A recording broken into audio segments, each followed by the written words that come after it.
प्रधानमंत्री हूं जिसका जन्म आजादी के बाद हुआ।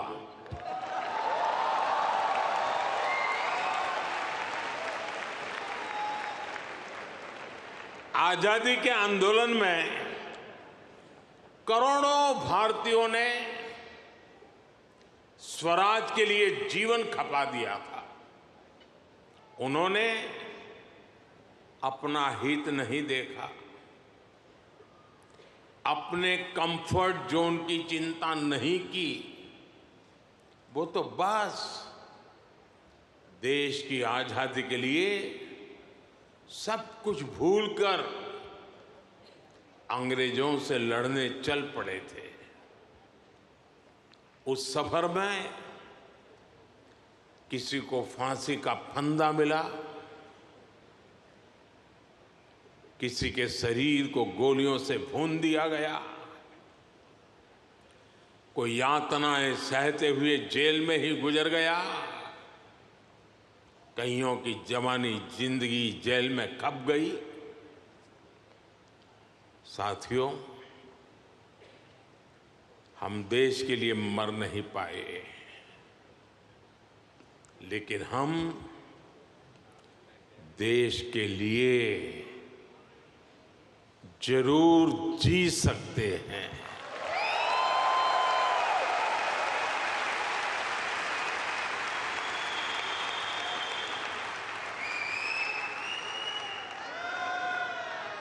मरना हमारे नसीब नहीं था, जीना हमारे नसीब है।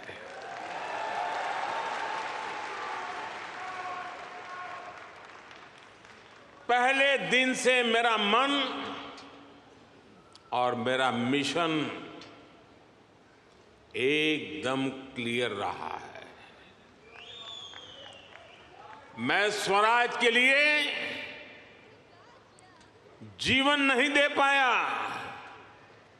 लेकिन मैंने तय किया सुराज और समृद्ध भारत के लिए जीवन समर्पित करूंगा।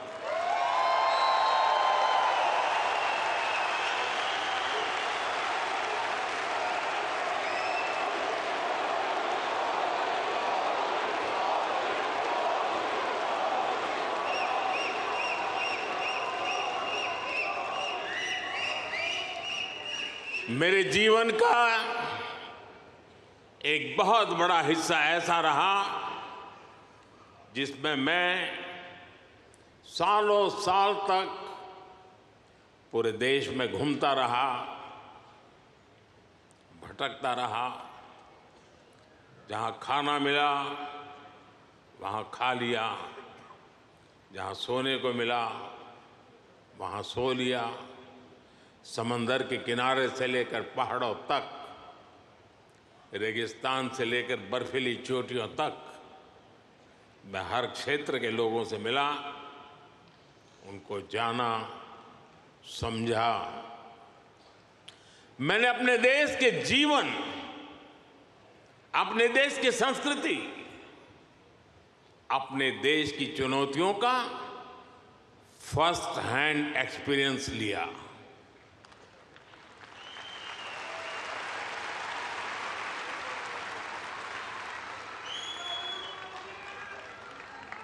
वो भी एक वक्त था जब मैंने अपनी दिशा कुछ और तय की थी, लेकिन नियति ने मुझे राजनीति में पहुंचा दिया। कभी नहीं सोचा था कि एक दिन चीफ मिनिस्टर बनूंगा, और बना तो गुजरात का लॉन्गेस्ट सर्विंग चीफ मिनिस्टर बन गया। 13 साल तक गुजरात का चीफ मिनिस्टर रहा। इसके बाद लोगों ने प्रमोशन देकर मुझे प्राइम मिनिस्टर बना दिया।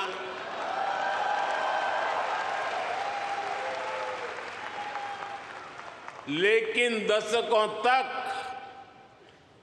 देश के कोने में जाकर मैंने जो सीखा है, उसी ने चाहे राज्य हो या केंद्र, मेरे सेवा के मॉडल को मेरे गवर्नेंस के मॉडल को इतना सफल बनाया है। पिछले 10 साल में इस गवर्नेंस मॉडल की सफलता आपने देखी है, पूरी दुनिया ने देखी है, और अब देश के लोगों ने बहुत बड़े भरोसे के साथ मुझे ये तीसरा टर्म सौंपा है।